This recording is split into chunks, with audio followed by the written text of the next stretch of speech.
Today I'm taking a look at the ANCEL DS100. So it does come with a clamshell case. We got our instructions, and those are in full color. So we have our charging cable. It's USB-C to USB-A. We have our OBD2 cable, and it does have a cap where we're going to be plugging that directly into our car. Here is the DS100. We have our port in the top, we got our power button, we have our charging port. Nothing on the sides and nothing really on the back. So let's turn it on. And that does have a nice high resolution screen on it. Okay, and this does have swipe functionality.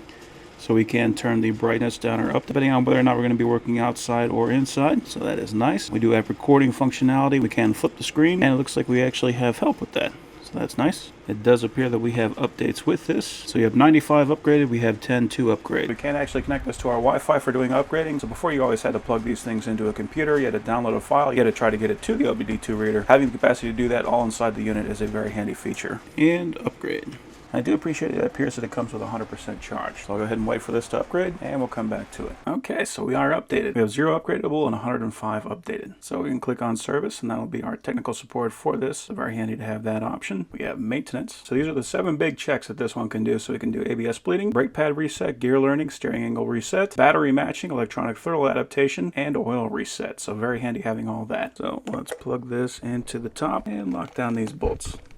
We'll take this guy and plug that into the car. And let's go to auto search. So right now it's checking the VIN, so we don't have to plug in like the, if it's a Ford, if it's a BMW, what's the model, what's the year, all that stuff. It's going to do all that for us, so that's handy. We'll do automatic search. Set the ignition to the on position, so we need to turn the car on. Tells us the VIN and the year. That is correct, so hit yes. And then we can specify which system we want to check. So we could do system scan. I'm just going to do a health report. So it said 4 systems found, 0 DTC. So this car currently has no problems.